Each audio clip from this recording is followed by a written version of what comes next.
Good afternoon, everyone, and happy Sabbath. Welcome to our talk show, YouthConverse, where we discuss the matters which are the best about the youth's hearts as their journeys as Christians. First, we'd like to, of course, thank Emmanuel Church for being our sponsor and making this possible. I thank you for joining us today, where we will be discussing anger and resentment.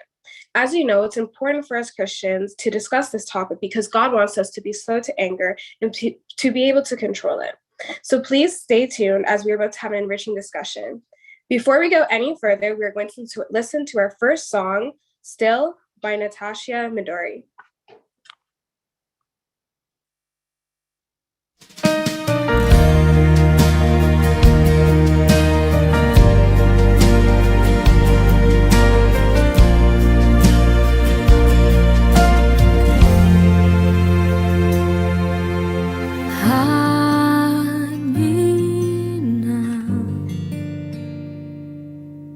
Under your wing, cover me within your mighty hand. When the oceans rise and turn this road, I will soar with you above the storm. Father, you are king over the flood. I will be still, know you are God.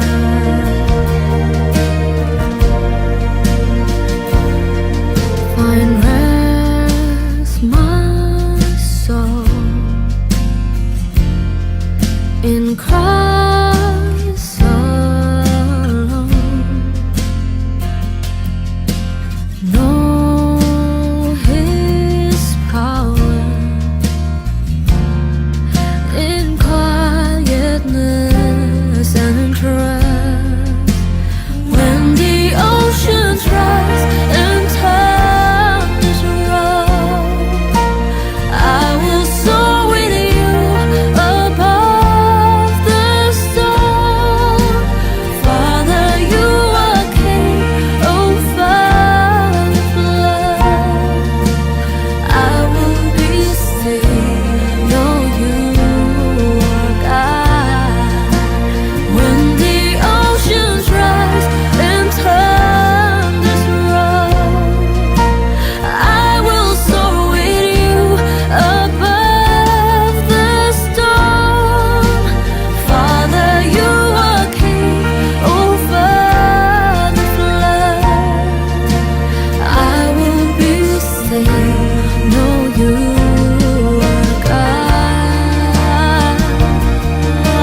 Welcome back to our second segment of Youth Converse, where today we are discussing anger and resentment.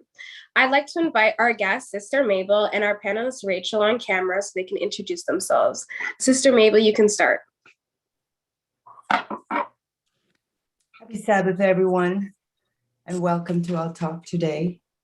I am a member of the Emmanuel Seventh-day Adventist Church, and I've been there since 1986. And I'm a nurse. I work with the NICU, which is a neonatal ICU babies. And I just let you know that I'm not a counselor. I'm not an expert. I'm just learning and I'm sharing what I've prepared this week.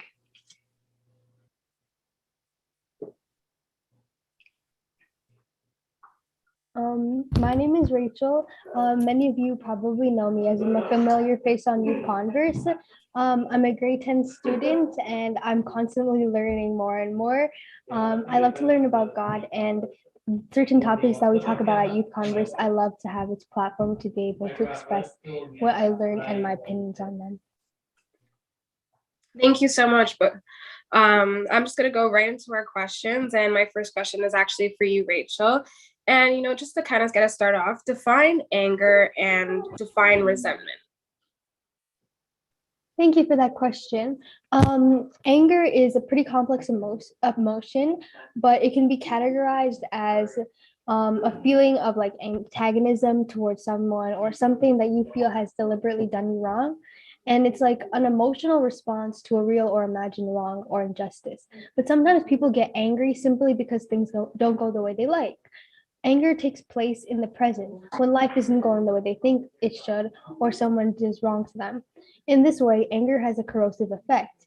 It is a fight against the present moment reality. And resentment is all just as complex, maybe even more complex.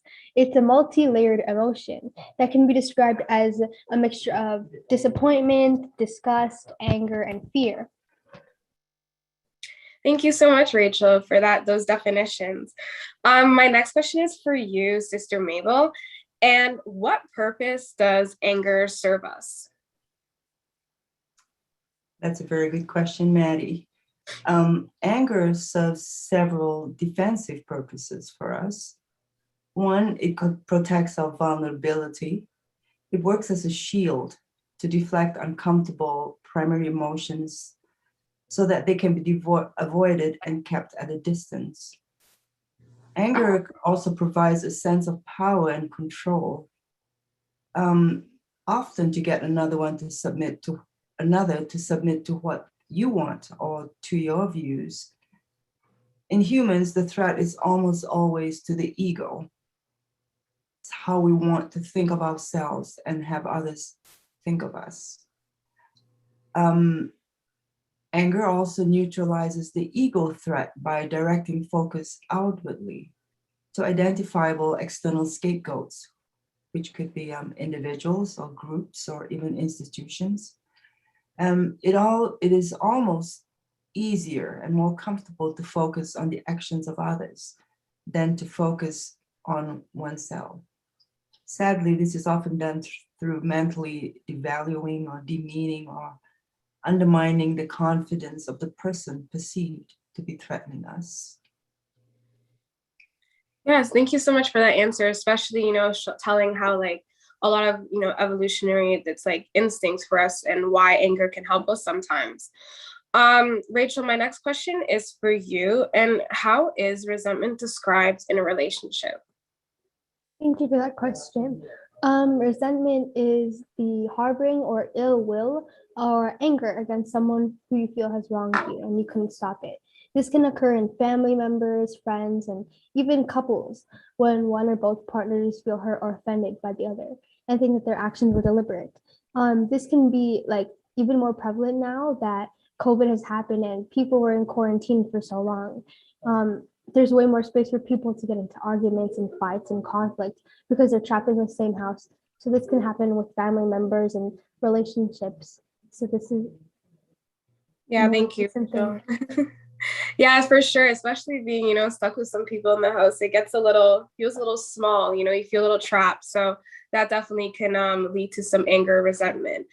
And my next question is for you, Sister Mabel. So you kind of explain, the purpose of anger, but how does anger affect us? Thank you, Maddie. Excessive anger can cause problems. Increased blood pressure and other physical changes associated with anger make it difficult for us to think straight, and it can harm our physical and mental health. As Mark Twain put it, anger is an acid that can do more harm to the vessel in which it is stored than to anything on which it is poured. So we can see how corrosive that would be.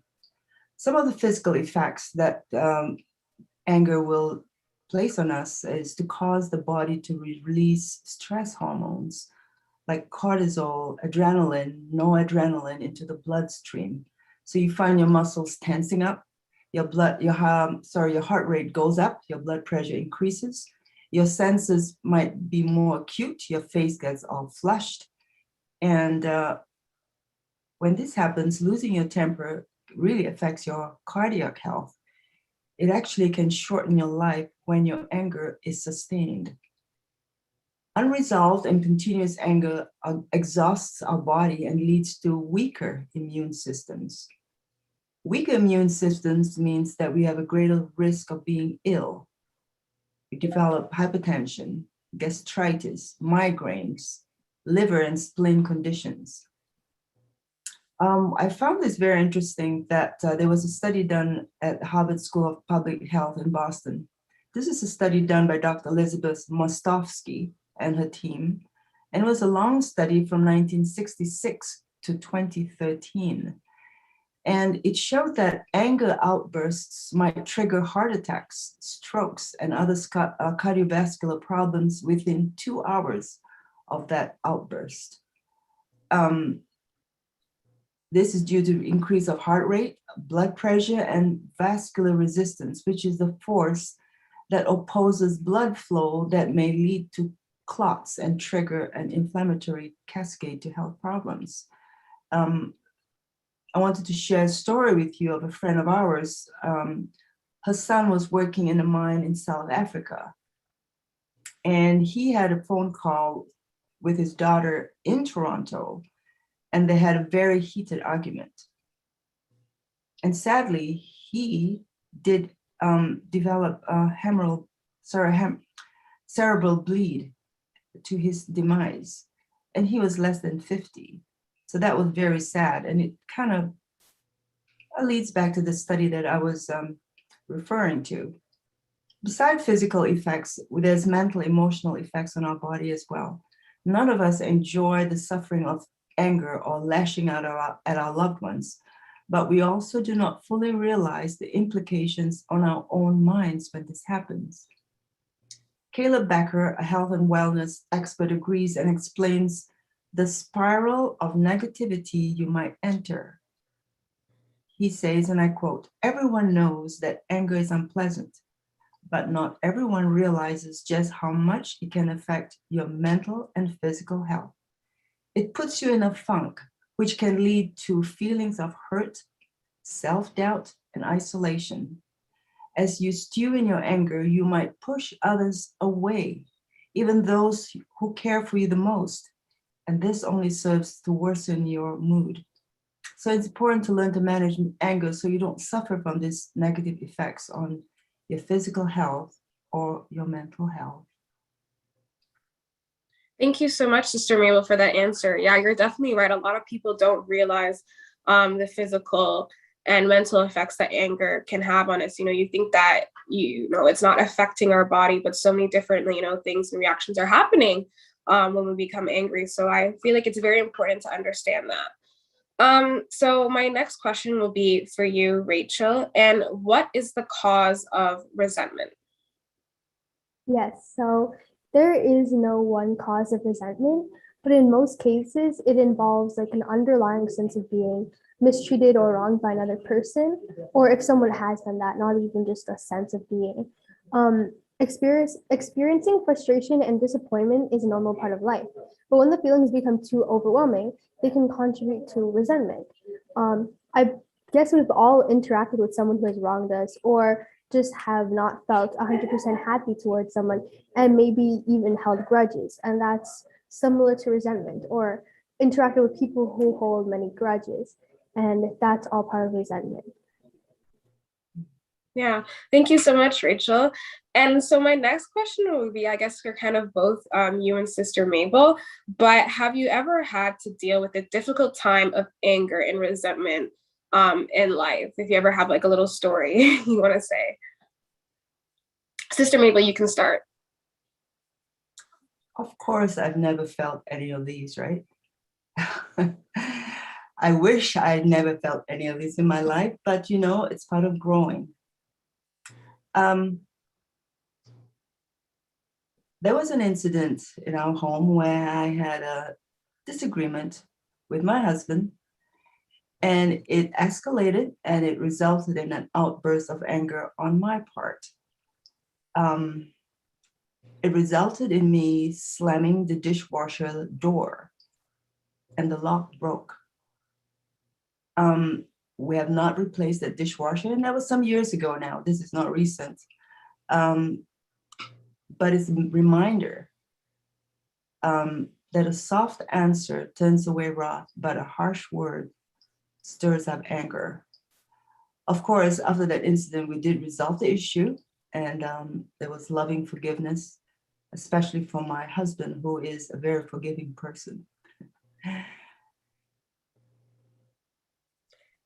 Thank you, Sister Mabel, for being, so honest about your story. And Rachel, do you have any times? Yeah, just like Sis Maybelline said, I wish that I never had that too, but I definitely have like experienced a lot of anger and impulsive like nature. Like for example, if I get into arguments with my family members, it's hard to mind what I was saying, and sometimes I used to tend to lash out a lot with what I was saying and not think before I speak. But that's something that I have been working on, and I think that God's helped me through a lot with that. Yeah. Thank you so much both for your answers. They're so honest. And yeah, even myself, I've dealt, with anger a lot of times. Sometimes I can be very impatient. So, it's something I need to work on. So we're just going to take a break, and we're going to get back to our questions after. And we're going to listen to our second song called Lay It All Down by Eva Music. And we'll be right back.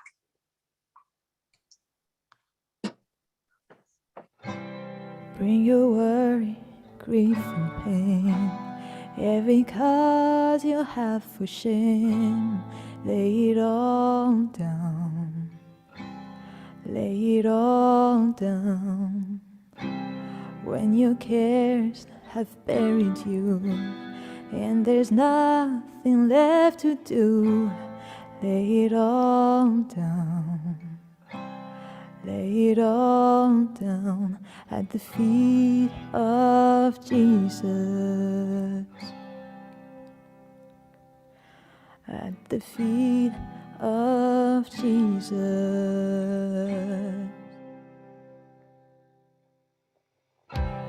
Carried out where your heart was tied. Fear the worst and felt the fire. Lay it all down. Lay it all down. Filled with all those anxious thoughts, and your doubts became your God. Lay it all down. Lay it all down at the feet of Jesus. At the feet of Jesus.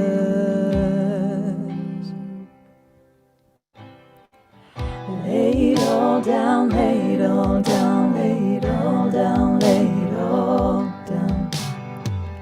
Lay it all down, lay it all down, lay it all down, lay it all down. Lay it all down, lay it all down, lay it all down, lay it all down. At the feet of Jesus.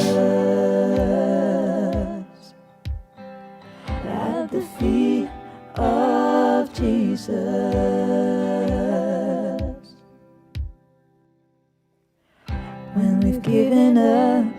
On better days, there are memories we can't erase. Lay it all down, lay it all down. We've come to fear what we can't explain. There's nothing here that can ease the pain. Lay it all down, lay it all down at the feet of Jesus. At the feet of Jesus. Lay it all down, lay it all down, lay it all down, lay it all down. Won't you lay it all down? Lay it all down, lay it all down, lay it all down, lay it all down. Down at the feet. Lay it all down, lay it all down, lay it all down, lay it all down. At the feet of Jesus. At the feet of Jesus.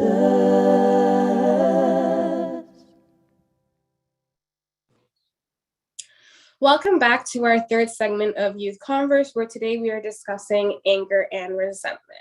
So I guess we're just gonna jump right back into our questions. The first question is gonna be for you, Rachel.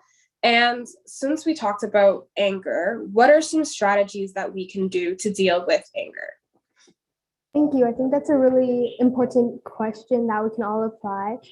As I struggled with anger, and I still do, I noticed that writing down what you want to improve on and what you notice you aren't so good at really helps once you actually physically put it down on paper or maybe type it down, seeing that like you have a plan and you're like, okay, I'm gonna actually do it. Because for like the longest time I would think I need to stop being angry, or I need to mind my mouth. But like actually writing it down starts with being like having a good plan. And then other things that you can do are thinking before you speak, which is obviously easier said than done, but it's good to take a few moments to collect your thoughts before saying anything. It can prevent you from saying something you will regret in the future. Another thing is once you're calm, expressing your anger. So if you're not thinking clearly, obviously things will come out maybe in the wrong way, or even if it's what you think, it can cause too many problems for yourself. So maybe take a break, calm down, separate from the problem, and come back and express what you have to say when you're in a better state of mind. Getting exercise and timeouts are great that we can all apply. Also thinking about solutions to problems, like for example, your child's messy room drives you crazy. Close the door. Or is your partner late for dinner every night? Maybe schedule meals or talk to them about it. Remind yourself that anger won't fix anything and might only make it worse. And also, you're not in control of everything. Don't hold a grudge, because forgiveness is a powerful tool, and the Bible talks about that. And practice like relaxation techniques, like taking deep breaths or doing something you enjoy. And finally, knowing when to seek help. If you realize that learning to control your anger is quite hard for you, maybe speaking to a family member or a pastor or someone that can help you with that. Definitely. Thank you for that answer, especially, being able to kind of step away for a second so you don't like speak in the moment when you're super angry, because definitely like you will regret some things you say. And even I liked how you said like exercise, because even myself, I've noticed like if I'm stressed or angry, sometimes if I go work out and come back, like I'll feel a lot better. So those are definitely really good ways to deal with your anger. Now, Sister Mabel, this question is for you. So we already talked about anger, but what are some strategies to deal with bitterness and resentment? Oh, well, that's quite a big question, because anger leads to bitterness and resentment when they're not resolved. So I'm going to first of all, talk about overcoming bitterness. A good friend of ours, and a good friend of many of you at Emmanuel, was Annette Stanwyck, and she is actually a speaker on many kind of topics, but especially on overcoming bitterness, with dealing with grief, especially after incident of her losing her brother to murder, and when she went to the court to talk about the victim impact, she also found the courage and the strength to forgive the perpetrators of her brother, the murderers of her brother, actually.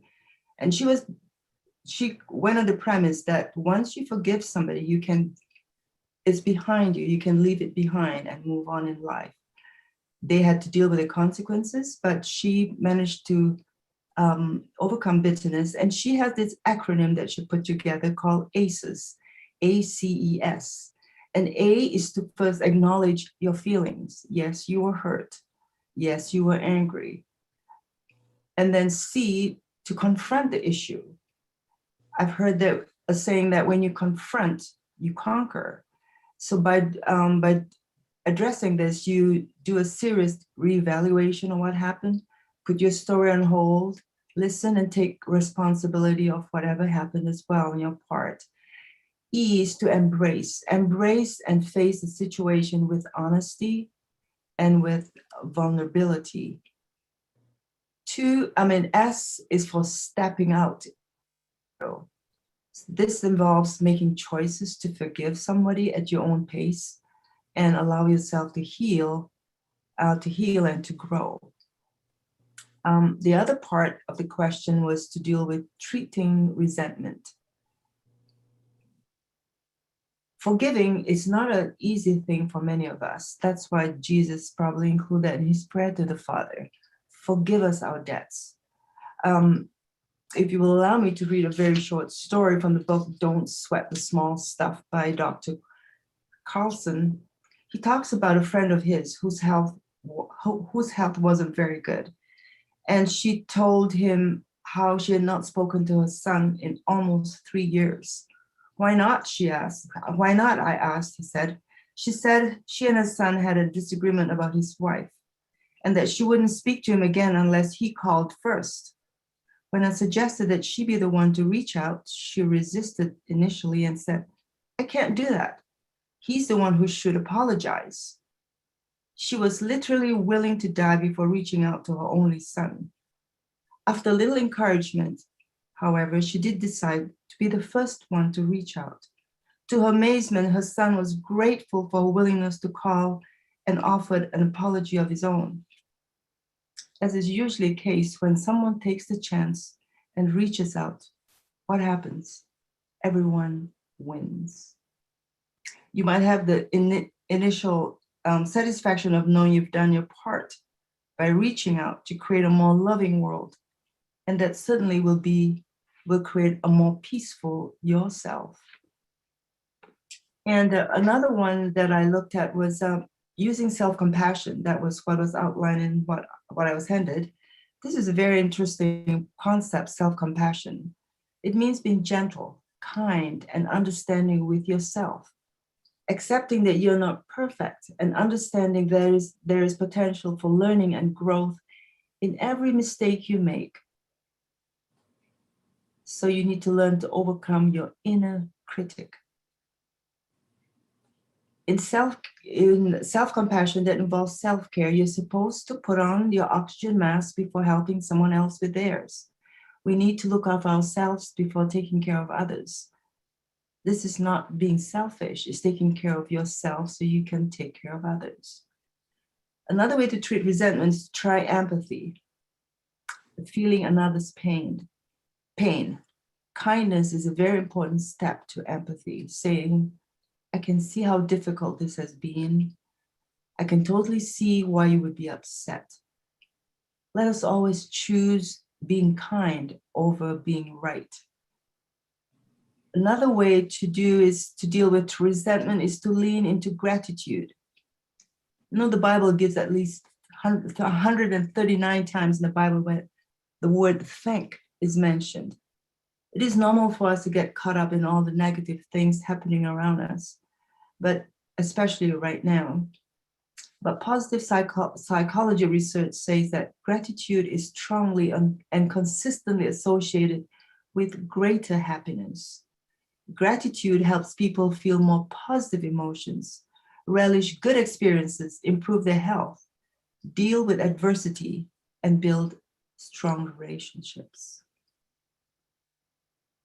Thank you so much for that answer, Sister Mabel. It was very detailed, and especially, saying that you need to realize and confront your feelings of resentment. Especially, I feel like sometimes people don't realize, why they might resent someone, and it's because they haven't come to realize their own emotions and they haven't confronted them. So definitely thank you for those strategies. I just also like to invite anyone to ask any questions in the chat that you maybe have for Sister Mabel or Rachel, and you can just put them in the chat while we go through the rest of our questions. My next question will be for you, Rachel. And why was it first recorded in the Bible about resentment towards God, and who started this? Sorry, where? Just a minute.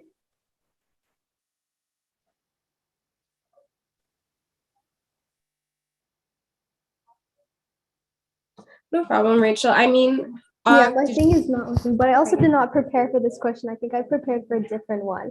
I could help. Okay. I could help you, Rachel, if you like. Mhm. Yeah. We know this happened when the Prince of Darkness fell from heaven because of his pride and his jealousy. He desired to be God, not to be the servant of God. So he essentially wanted to kick God off the throne and take over the rule of the universe. So God cast him out. And this was as a result of Satan's resentment to God, full of pride and his own jealousy. Thank you, Sister Mabel. Rachel, did you have anything you want to add, or it's okay? Yeah, I was thinking about a different, like in the Bible about stories about resentment, which is our next question. And it's like, what came to mind was Joseph and his brothers, how they're very like jealous and stuff like that. And instead of being resentful, if that's a word, towards his brothers after they sold him, and he went through many hardships in his life, when he met them again, he treated them with forgiveness. And I think that's a lesson that we can kind of implement into our lives. Thank you, Rachel. And Sister Mabel, as she, kind of talked about Joseph and his brothers, or even maybe the story of Esau and Jacob, do you have any ways that you can kind of maybe relate to the story, or kind of explain how these characters in the Bible kind of dealt with their anger or resentment? Yes, that's a good question. Referring to Esau and Jacob, we all know the story of the two boys. Even before they were born, they were already butting heads in utero.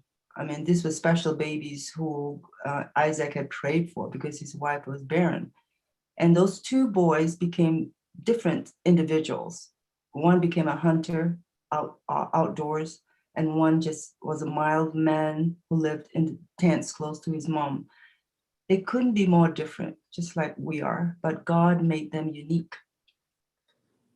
The problem was his imperfect parents chose favorites based on which child they related to best. We know that Rebecca chose Jacob, and Esau loved Isaac because he loved to eat whatever Isaac had hunted for. This improper partiality gave occasion to the strife that threatened those boys being deprived from them.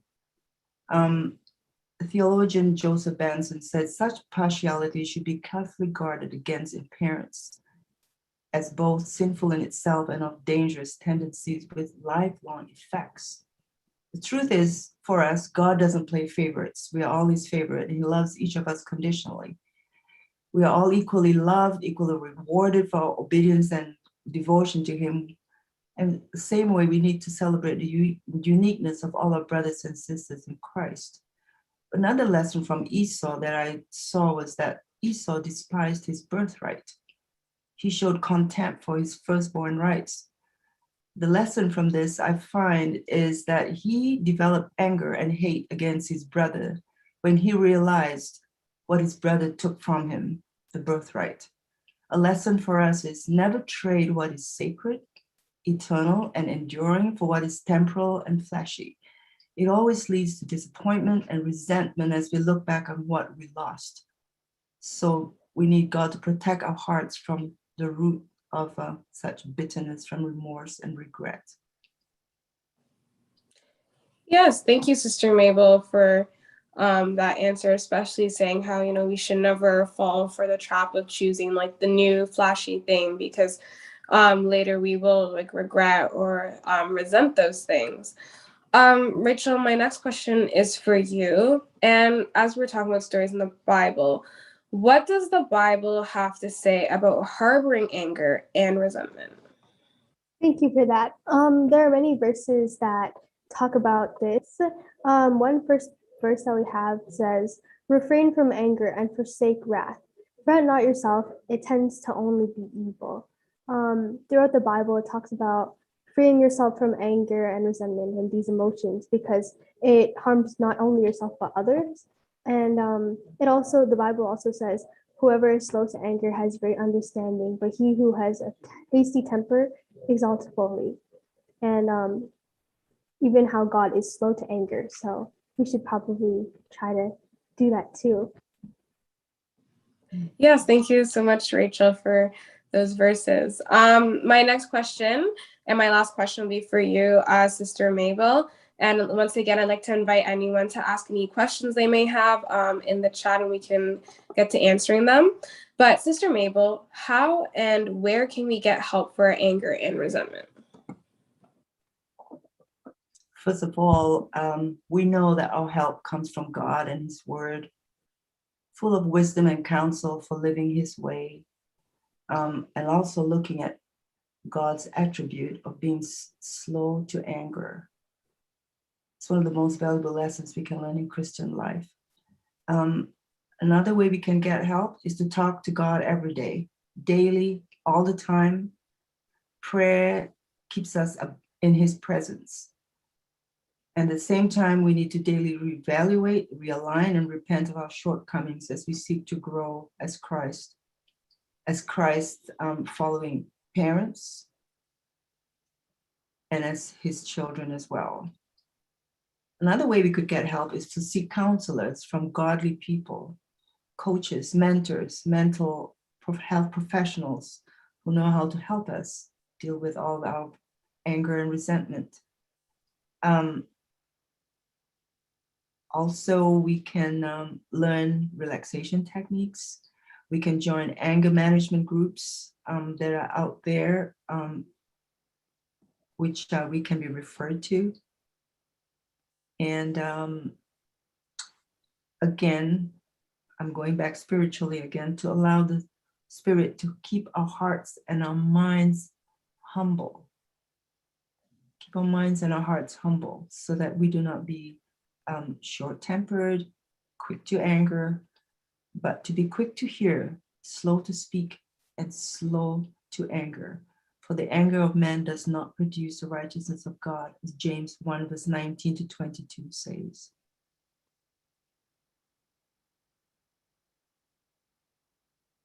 Thank you so much, Sister Mabel. So we've come to the end of our questions. If no one has any questions they'd like to ask in the chat, Rachel, do you have any last words you would like to say? I just hope that everyone who has struggled with like anger, resentment, impulsivity, or anything like that, that they can ask God to help them and just overcome it. We can all overcome that together. Yes, thank you so much, Rachel, especially, being young people, it's so hard, we get a rush of just so many things, and sometimes it is hard to control our anger, especially, when we're stressed and learning new things, having new experiences. So I feel like it's very important to pray and ask God for patience and ways that we can deal with our anger in ways that, maybe sometimes we might have some unresolved anger and resentment. And I really hope that we can pray and ask God to show us where that is so that we are able to forgive others. If no one has any more questions in the chat, we're just going to wrap up, even though it was short and sweet. Thank you so much for everyone who came today to join for our discussion. Thank you so much to our guests, Sister Mabel, and thank you so much to our panelists, Rachel, and especially thank you to everyone behind the scenes helping out. I'd also Actually, I see there is one question. So before I guess I wrap up, I think it was a question. Let me just check. Oh, no, it is not. It is a comment. Rachel, no, God is using you in a great way. Let me put that in there. Okay, but thank you so much for our guests coming. And I hope you've all enjoyed the conversation, and we hope to see you next week. We're going to pray, and then we're going to listen to our last song called Hills and Valleys by Yahosh. So let's bow our heads and pray. Dear Heavenly Father, Lord, thank you for bringing us here today to have this wonderful discussion about anger and resentment. Lord, I pray that whenever we feel angry, or whenever we have any feelings of resentment, Lord, I pray that we can come to you and that you can help us resolve our problems and help us, if we are ever angry, to use strategies that we've learned today. And Lord, that we can forgive others, because we know, Lord, that you're always forgiving us, and we need to forgive others too. Thank you for everything and bringing us here on this wonderful Sabbath day. Thank you for our guests and our panelists and everyone else that helped and came to join for our talk show. We love you with all our heart. In your name I pray. Amen. Thank you, everyone.